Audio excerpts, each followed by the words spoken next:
Hello बच्चों, I am Sonam Singh, your biology and physics mentor. बच्चे, आज मैं आपको बताने वाली हूँ कि आप कैसे बायोलॉजी में 250 का स्कोर कर सकते हैं ना, आउट ऑफ 250। ठीक है, तो क्या स्ट्रेटेजी रहेगी आपकी पूरी प्रिपरेशन में, है ना, कैसे आपको एक स्टेप बाय स्टेप प्रिपरेशन करनी है, वो सारी चीजें मैं अभी आपको बताऊंगी। होपफुली आपने एग्जाम पैटर्न और सिलेबस जो है अपना सीयूटी यूजी 2027 का देख लिया होगा, मेरी प्रीवियस वीडियो में है, जाके आप वहां से देख सकते हैं। अभी इस वीडियो में आपको मैं ये बताने वाली हूँ कैसे आपको प्रिपरेशन करनी है, कैसे आप 250 का स्कोर कर सकते हैं अच्छे से, जो कि बायोलॉजी जैसा सब्जेक्ट जो है वो अदर सब्जेक्ट से कंपैरिजन टू केमिस्ट्री फिजिक्स उससे ज्यादा स्कोरिंग है। तो यहाँ से आप अपने मार्क्स जो हैं बहुत अच्छे गेन कर सकते हैं। तो क्या स्ट्रेटेजी रहेगी वो मैं आपको स्टेप बाय स्टेप बताती हूँ। ठीक है, ओके, मैं ये मान के चलती हूँ आपने सिलेबस और एग्जाम पैटर्न आपको पता होगा। अगर नहीं पता है तो मैं ओवरव्यू दे देती हूँ बेटा, एक कि आपका जो पेपर है वो सीबीटी मोड में होगा। टोटल क्वेश्चन आपके 50 आएंगे, जिसके लिए आपको 60 मिनट्स मिलेंगे, और हर एक क्वेश्चन जो होगा वो 5 मार्क्स का होगा। अगर आप सही करते हैं तो +5 मिलते हैं, और अगर आप गलत करते हैं तो -1 की नेगेटिव मार्किंग है। ठीक है, तो ओवरऑल आपका जो पेपर जो है वो 250 मार्क्स का है। ठीक है, ये आपका एग्जाम पैटर्न है। सिलेबस जो है वो आपके क्लास 12th का एनसीईआरटी का बायोलॉजी का सिलेबस आएगा, जिसमें से 3 चैप्टर डिलीटेड है, और बाकी जो आपके 13 चैप्टर्स हैं वो आपके एग्जाम में आ रहे हैं। ठीक है, जिसमें से आपका रिप्रोडक्शन ऑर्गेनिज्म और फूड एनहांसमेंट और अवर इन्वायरमेंटल इशू डिलीटेड है। ठीक है, मैंने दे दिया आपको एक रिव्यू। ओके, अब यहाँ पे समझिए आपको कैसे प्रिपरेशन करनी है। आपका कोड जो है बेटा याद रखिएगा, 304 जो है आपका कोड है सीयूटी यूजी 2027 बायोलॉजी के लिए। ठीक है, फिर यहाँ पे मैंने आपको बताया किस तरीके से आप प्रिपेयर करेंगे स्टेप बाय स्टेप, इसको समझ। ठीक है बच्चे, इसको समझिए कि एनसीईआरटी जो है वहां पे आपके लिए बहुत ज्यादा इंपॉर्टेंट है ना। आपके लिए सबसे इंपॉर्टेंट क्या है? एनसीईआरटी। आपको एनसीईआरटी को ही पूरे, जब तक आपका एग्जाम नहीं होता तब तक आपको एनसीईआरटी को ही मल्टीपल टाइम्स पढ़ना है। हर एक लाइन जो है एनसीईआरटी की वेरी वेरी इंपॉर्टेंट है, वहीं से क्वेश्चन जो होते हैं फ्रेम होते हैं। तो एनसीईआरटी की लैंग्वेज जो है वो साइंटिफिक वर्ड्स जो है वो आपको पता होने चाहिए। ठीक है, क्योंकि क्वेश्चन वहीं से पूछे जाते हैं, है ना। तो वहां वो आपके लिए बहुत इंपॉर्टेंट है, उसको लाइन बाय लाइन पढ़िएगा। और कौन सी क्लास की पढ़नी है? क्लास 12th की एनसीईआरटी जो है बच्चे आपको पढ़नी है। ओके, फिर उसके बाद क्या लिखा है यहाँ पे? 3 रिविजन मिनिमम। ठीक है, एक चैप्टर को जब आप करते हैं, है ना, एक चैप्टर को जैसे आपने लेक्चर देखा वहां से, ठीक है, उसके बाद उस चैप्टर को करने के बाद आपको 3 टाइम रिविजन करना ही करना है। ठीक है, हम ये मान के चलते हैं कि जब बच्चा एक लेक्चर देख रहा होता है बेटा, उसके 50% जो होते हैं वो डाउट क्लियर होते हैं। 50% उसके डाउट जब क्लियर होते हैं जब वो खुद से पढ़ता है। ठीक है, जब वो एनसीईआरटी को पढ़ता है, ठीक है, जब उस लेक्चर को एक बार दोबारा देखता है तब उससे चीजें क्लियर होती हैं। ठीक है, तो आपको हो सकता है 50, जब फर्स्ट टाइम जब आप पढ़े उस चीज को समझे तो आपको 60 to 70% चीजें क्लियर हो। जब आप सेकेंड टाइम उसी चीज को पढ़ते हैं तब आपको 80 to 90% चीजें क्लियर होती हैं। लेकिन जब आप उसको थर्ड टाइम पढ़ते हैं तब आपको वो 95 to 100% चीज क्लियर होती है। तो आप जब भी किसी भी चैप्टर को स्टार्टिंग में पढ़े तो उसको 3 टाइम पढ़ना है। ठीक है, उसके बाद आप उसकी कितनी बार भी रिवीजन कर सकते हैं, लेकिन वो 3 बार जब आप 3 स्टेप में जाएंगे तब जाके वो चीज आपको क्लियर होगी, तब जाके वो चैप्टर आपको 100% क्लियर होगा। ठीक है, तो ये जो फर्स्ट जो है लर्निंग, जब आप रिवीजन करेंगे तो वो थोड़ा सा उसमें टाइम लग सकता है, क्योंकि आप चीजें समझ रहे होंगे। सेकेंड टाइम जब आप रिवीजन करेंगे वो उससे थोड़ा फास्ट होगा, और जब आप थर्ड टाइम रिवीजन करेंगे तब आप 15-10 मिनट के अंदर पूरा रिवाइज कर लेंगे। ठीक है, तो ये आपको इस तरीके से रिवीजन करनी है। फिर उसके बाद जब भी आपको इस चैप्टर को पढ़ना होगा, लेट सपोज आप कोई एक चैप्टर लेते हैं तो उसको दोबारा जब आप पढ़ेंगे, ठीक है, तब आपको सारी चीजें याद रहेंगी। और मल्टीपल टाइम रिवीजन करना है। मैं हमेशा कहती हूँ कि एक चीज को 10 जगह से नहीं पढ़ना होता, 10 बार एक ही चीज को पढ़ लेना होता है। दैट मीन्स आपको एनसीईआरटी को ही 10 टाइम्स पढ़ लेना है। ये बात हमेशा मेरी याद रखना, ठीक है, जिससे आपके सिलेक्शन के चांसेस जो है वो बहुत ज्यादा बढ़ जाएंगे। ठीक है, सिर्फ इसी मंत्रा से। फर्स्ट, फिर डेली क्या है, आप डेली क्वेश्चंस लगाइए। आप जब भी लेक्चर देखते हैं या फिर आप कहीं से भी कोई भी टॉपिक पढ़ते हैं, ठीक है, उससे रिलेटेड टॉपिक्स के क्वेश्चन जरूर लगाएं आप। ठीक है, तब आपको आइडिया मिलेगा कि इस टॉपिक से इस टाइप के क्वेश्चन पूछे जाते हैं, है ना, तब आप मेंटली प्रिपेयर रहेंगे आपके एग्जामिनेशन के। ठीक है, तो ये सारी चीजें इंपॉर्टेंट है। और एक प्लस एक साथ में एक चीज और करनी है बच्चे, वो ये कि जो भी आपके क्वेश्चंस गलत होते हैं, इनकेस आप जब एमसीक्यू कर रहे हैं तब आपके कोई भी चीज गलत होती है, तो आपको क्या करना है? आपको समझ में आ रहा है आपको क्या करना है? उस केस में आपको साइड में एक कॉपी लेनी है, एक डायरी लेनी है, या एक पेपर लेना है छोटा सा। ठीक है, तो उस पर आपको वो लिखना है कि आपको इस टॉपिक को अच्छे से पढ़ना है, आपने इस टॉपिक से जो है मैक्सिमम क्वेश्चन गलत कर रखे हैं। तब जब आप रिवीजन करेंगे तो उन टॉपिक्स पे ज्यादा फोकस करेंगे जहां पे आपने गलतियां करी हैं। ठीक है, क्योंकि जब भी हम अगर एक जगह गलतियां कर रहे हैं तो चांसेस बहुत हाई होते हैं कि हम नेक्स्ट टाइम भी उसी गलती को दोहराएं। तो उस टॉपिक को आप लिख लेंगे साइड में कि हाँ मैंने इस टॉपिक से पर्टिकुलरली गलतियां करी हैं। जैसे आप मॉलिकुलर बेसिस ऑफ इनहेरिटेंस पढ़ रहे हैं तो मोस्टली क्वेश्चन जो है बच्चे वो आपके ट्रांसलेशन से गलत करते हैं, ट्रांसक्रिप्शन से गलत करते हैं, तो आप साइड में लिखिए कि मैं पर्टिकुलर क्वेश्चन पर्टिकुलर टॉपिक गलत कर रहा हूँ बार बार, तो अगली बार जब मैं उसको पढ़ूंगा उसको अच्छे से पढ़ूंगा। ठीक है, बाकी टॉपिक्स को पढ़ूंगा लेकिन इसको और अच्छे से पढ़ूंगा, इसको और ज्यादा प्रायोरिटाइज करूंगा। ठीक है, फिर उसके बाद मैंने बोला एनसीईआरटी के डायग्राम्स। ठीक है, एनसीईआरटी के जो डायग्राम्स होते हैं वेरी वेरी इंपॉर्टेंट होते हैं बेटा, उसको अच्छे से करके जाना है। ठीक है, ओके। टेबल्स होगी एनसीईआरटी में, जो भी टेबल्स हैं, जैसे आप डिसीज वाला चैप्टर पढ़ेंगे है ना, तो उसमें आपको पता चलेगा बहुत सारी डिसीज बहुत सारे ऑर्गेनिज्म से कॉज होती है, तो आपको पता होना चाहिए वो टेबल।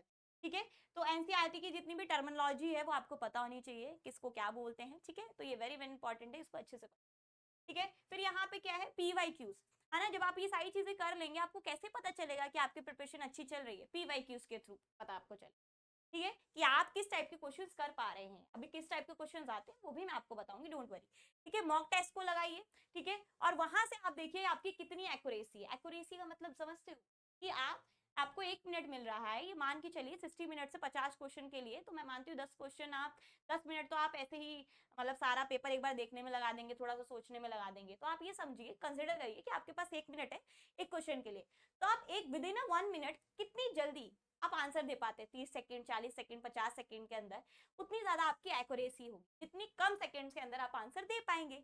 वो कब होगा, जब आपने बहुत बार उस चैप्टर को पढ़ रखा होगा, रिवीजन कर रखी होगी, अच्छे से कंसेप्ट बेस पढ़ा होगा, पीवाईक्यूज लगाए होंगे, आप मेंटली प्रिपेयर्ड होंगे कि किस टाइप के क्वेश्चन बनते हैं आपके एग्जाम में, तभी कर पाएंगे। हो सकता है आपने सिर्फ असर्शन रीजन की प्रैक्टिस करी हो, मैं एज अ फॉलोइंग ना कर पाऊँ। ठीक है, स्टेटमेंट वाइज क्वेश्चन कर रखे हो, असर्शन रीजन ना बन पाए, तो आपको हर क्वेश्चन के लिए प्रिपेयर्ड रहना है पीवाईक्यूज के थ्रू। ठीक है, तो ये मैंने आपको बता दिया।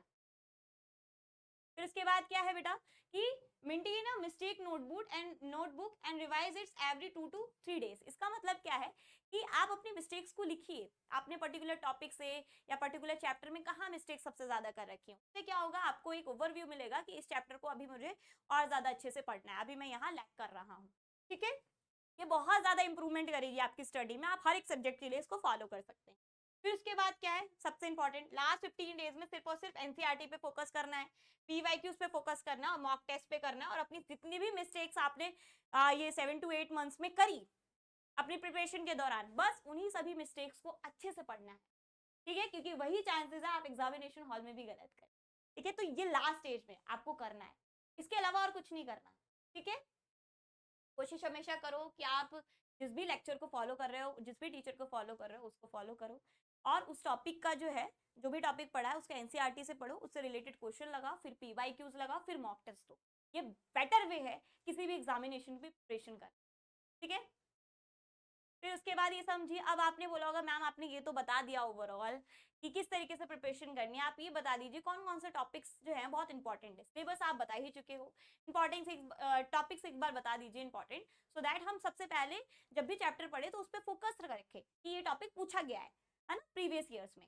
ठीक है, तो इसलिए मैं यहाँ पे स्टेप बाय स्टेप लेके आई हूँ बेटा। पहला चैप्टर जो है आपका sexual reproduction in flowering plant, वहां से क्या इंपॉर्टेंट है, pollination, double fertilization, embryo sac, seed, fruit, apomixis. ठीक है, इंपॉर्टेंट, ह्यूमन रिप्रोडक्शन, गैमेटोजेनेसिस। ठीक है, ओके, आपका मेंस्ट्रुअल साइकिल, वो चार्ट हमेशा याद रखना बहुत अच्छे से, फर्टिलाइजेशन, प्रेगनेंसी और जितने भी हार्मोन्स है वो याद रखिए। फिर आपका आता है रिप्रोडक्टिव हेल्थ, जिसमें से इंपॉर्टेंट टॉपिक आपके कॉन्ट्रासेप्टिव है, एसटीआई है, एआरटी है, एमटीपी है। ठीक है, ठीक है, मेडिकल टर्मिनेशन। ठीक है, तो ये सबसे इंपॉर्टेंट है। तो ये यहाँ पे जो टॉपिक्स लिखे हैं वो उस चैप्टर के जो सिलेबस है उसके सब टॉपिक्स हैं जो बहुत इंपॉर्टेंट है वो यहाँ पे लिखे हुए हैं। ठीक है, इसको एग्जाम में करके ही जाना है, छोड़ना नहीं है, छोड़ना कुछ भी नहीं है, लेकिन इनको ज्यादा प्रायोरिटाइज करना है। मतलब जब आप रिवीजन करें तो आप कोशिश करें कि ये टॉपिक्स पहले क्लियर है, बाकी अगर कोई क्लियर नहीं है सबसे पहले ये क्लियर करिए। ठीक है, ये लास्ट मोड में, लेकिन जब आप प्रिपरेशन करें तो आप स्टार्टिंग से सारा पढ़े, लेकिन जब इन टॉपिक्स को पढ़े तो बहुत अच्छे से। फिर उसके बाद देखिए प्रिंसिपल ऑफ इनहेरिटेंस में मेंडल्स हो गया, मोनो हाइब्रिड, डाई हाइब्रिड से क्वेश्चंस आते हैं, याद रखिएगा उनका जो रेशियो होता है उसको याद रखिएगा ना। ओके, पेडिग्री हो गया, ठीक है, क्रोमोसोमल डिसऑर्डर्स हो गए, इनको अच्छे से करिएगा। मॉलिक्यूलर बेसिस ऑफ इनहेरिटेंस में सबसे इंपॉर्टेंट ट्रांसक्रिप्शन, ट्रांसलेशन, ठीक है, आपका हो गया ओके, रेप्लिकेशन हो गया, कोड हो गया, ठीक है, यहाँ पे जेनेटिक कोड हो गया, लैक ऑपरॉन हो गया, HGP हो गया, DNA फिंगरप्रिंटिंग हो गई, सारे इंपॉर्टेंट टॉपिक। इवोल्यूशन में एविडेंस हो गया, डार्विन हो गया, हार्डिन विनवर हो गया, यहाँ से बेटा न्यूमेरिकल पूछा जाता है, तो इसको अच्छे से करिएगा, ठीक है, यहाँ से न्यूमेरिकल पूछे जाएंगे। नेचुरल सिलेक्शन, ह्यूमन एवोल्यूशन कैसे हुआ, ये सारी चीजें आपको पता होनी चाहिए, ठीक है। ह्यूमन हेल्थ एंड डिसीजेस में immunity, vaccine, innate immunity, acquired immunity, vaccine, vaccination हो गया, इम्यूनाइजेशन हो गया, एंटीबॉडीज, एंटीबॉडी कैसे बनती है, ठीक है। आपका एड्स हो गया, कैंसर हो गया, ड्रग्स हो गया, यहाँ से बहुत ज्यादा इंपॉर्टेंट क्वेश्चंस पूछे जाते हैं, ठीक है, और ये बहुत लर्निंग वाला है आपका टॉपिक, ठीक है। मैक्रोसन ह्यूमन वेलफेयर, ठीक है। इंडस्ट्रियल प्रोडक्ट्स कैसे कैसे बनता है ना, आपके जो भी इडली डोसा हो गया, वाइन हो गई, ये कैसे बनती है, सारी इसमें ही पढ़ेंगे आप। एंटीबायोटिक्स, दवाएं कैसे बनती है, सीवेज ट्रीटमेंट कैसे हुआ, बायोगैस, ये सारी चीजें इसमें पढ़ेंगे, वेरी वेरी इंपॉर्टेंट है और ये आपके एग्जाम में पूछा जाता है। बायोटेक्नोलॉजी प्रिंसिपल एंड प्रोसेसेस, इसमें आपका इंपॉर्टेंट टॉपिक्स हैं, रिस्ट्रिक्शन एंजाइम हो गया, वेक्टर्स हो गया, PCR polymerase chain reaction, gel electrophoresis, DNA recombinant, बहुत इंपॉर्टेंट है। बायोटेक्नोलॉजी एप्लीकेशंस की बात करी जाए तो इंसुलिन, जो कि वेरी वेरी इंपॉर्टेंट हार्मोन, ठीक है, जो कि रेगुलेट करता है आपके डायबिटीज के पेशेंट को। वैक्सीन, बीटी कॉटन, ठीक है, जीन थेरेपी हो गई, मॉलिक्यूलर डायग्नोसिस हो गया, ये सारे इंपॉर्टेंट टॉपिक, ठीक है। फिर आपका आता है organism and population, adaptation, population growth और इंटरेक्शन, ये तो बहुत ज्यादा इंपॉर्टेंट है क्योंकि यहाँ से क्वेश्चन फिक्स आता ही आता है, ठीक है। फिर आपका इकोसिस्टम हो गया, उसमें जितने भी फूड चेन है, वेब है, पिरामिड है, ठीक है, एनर्जी फ्लो है, प्रोडक्टिविटी डिकम्पोजिशन है, इंपॉर्टेंट टॉपिक्स। फिर आपका लास्ट जो होता है आपका बायोडाइवर्सिटी एंड कंजर्वेशन है, इसमें लेवल हॉटस्पॉट्स जितने भी आपके इंडिया में वर्ल्ड में, वो याद रखिएगा। इंडेंजर्ड स्पीसीज कौन सी है, कौन सी ऐसी स्पीसीज है जो आने वाले टाइम में खत्म होने वाली है, ठीक है। कॉजेस, कंजर्वेशन मेथड, कौन कौन से बचाव हैं जिसकी वजह से हम जो अपना जो एनवायरनमेंट है उसको सेव कर सकते हैं, ठीक है।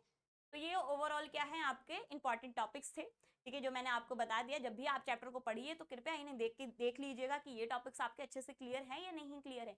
यहाँ से PYQs आपके पूछे गए हैं फ्रिक्वेंटली, ठीक है। फिर टाइप ऑफ क्वेश्चंस कैसे पूछे जाते हैं आपके एग्जाम में, एक टाइप का क्वेश्चन नहीं पूछा जाता, बहुत टाइप्स के क्वेश्चन पूछे, एनसीईआरटी बेस्ड डायरेक्ट क्वेश्चंस आते हैं, मैच द फॉलोइंग आता है, देखा ही है आपने।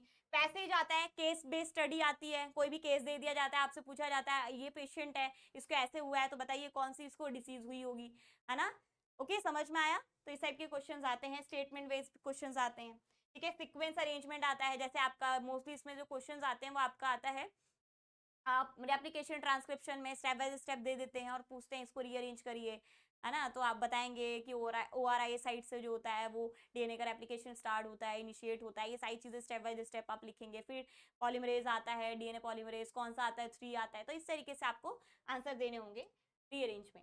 और किस तरीके के क्वेश्चन आते हैं, न्यूमेरिकल बेस्ड क्वेश्चन आते हैं, 2 3 4 5 न्यूमेरिकल्स आते हैं, वो जनरली आपके कॉलेज से आते हैं, ठीक है, ओके। और वहां से आते हैं आपके हार्ड एंड, ठीक है। कॉन्सेप्ट बेस्ड एमसीक्यूज आते हैं, एनसीईआरटी को बहुत अच्छे से पढ़िए, कॉन्सेप्चुअली पढ़िए।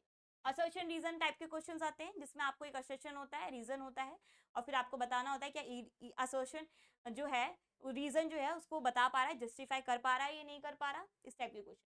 डायग्राम बेस्ड क्वेश्चंस भी आते हैं, तो अच्छे से पूरी प्रॉपर लेबलिंग देख लेना, ठीक है, कहाँ पे क्या लेबल है और क्या है, इसको अच्छे से देख लीजिए, ठीक है। और करेक्ट इनकरेक्ट भी क्वेश्चंस आते हैं कि स्टेटमेंट दे दिया जाता है, उसमें से पूछता है बताइए इसमें से कौन सा करेक्ट है, कौन सा इनकरेक्ट है, ठीक है, 2 3 ऑप्शन करके आपसे पूछ लेता है, ठीक है। तो इस तरीके से आपके 250 आउट ऑफ 250 का फॉर्मूला यही है बेटा कि चैप्टर वाइज जो है आप अपनी जो भी जब भी PYQs को पढ़े उनको प्रायोरिटाइज करें, ठीक है। और यहाँ पे टाइप ऑफ क्वेश्चन जिस तरीके से आज एग्जाम में आए गए हैं उनको जरूर करिए, ऐसा नहीं कि सिर्फ एक ही टाइप का क्वेश्चन कर रहे हैं, आपको सारे क्वेश्चन के लिए प्रिपेयर रहना है मेंटली, ठीक है। वहाँ पे सारे टाइप के क्वेश्चन पूछे जाएंगे और मैंने पीछे बता दिया किस टाइप के क्वेश्चन आपके एग्जाम में पूछे जाएंगे।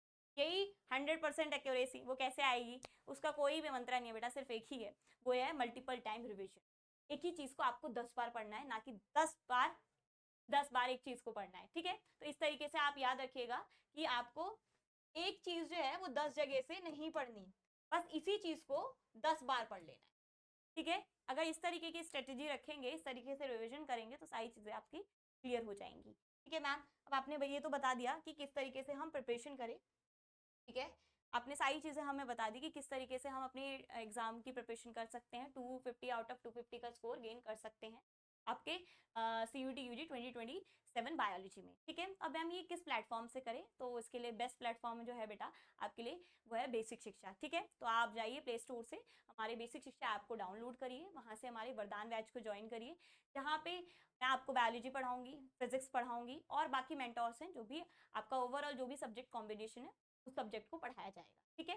जिसमें हम आपको कंसेप्ट बेस्ड बायोलॉजी मैं पढ़ाऊंगी, फिजिक्स पढ़ाऊंगी, ओके। उसके साथ साथ आपको DPP मिलेगी, जो भी लेक्चर आपको कराया जाएगा क्लास के अंदर उसकी DPP मिलेगी, 10 क्वेश्चंस मिलेंगे, जिससे आपको एनालिसिस होगा कि आपको कितना लेक्चर में समझ में आया है, ठीक है। उससे आप उसको और स्ट्रॉन्ग कर सकते हैं, अपने कंसेप्ट को और ज़्यादा स्ट्रॉन्ग कर सकते हैं। प्रैक्टिस शीट और टेस्ट सीरीज आपको कराई जाएगी इन डिटेल, टोटल 50 क्वेश्चन आएंगे, ठीक है। जिस तरीके से आपको पूरा फील है कि आप एक कॉम्पिटेटिव एग्जाम में, आप एग्जामिनेशन हॉल में, ठीक है, उस तरीके से आपको आंसर्स देने होंगे जब मैं आपको प्रैक्टिस शीट कराऊंगी, ठीक है। तो ओवरऑल आपको इस तरीके से प्रिपरेशन करनी है बच्चे। हमारा बैच जो है वो स्टार्ट हो चुका है 10 अगस्त से, जल्दी से ज्वाइन करिए वरदान बैच को और अपनी प्रिपरेशन को और भी ज़्यादा बेहतर बनाइए और 250 आउट ऑफ 250 का स्कोर गेन करिए आपके CUET UG बायोलॉजी के लिए। Thank you so much.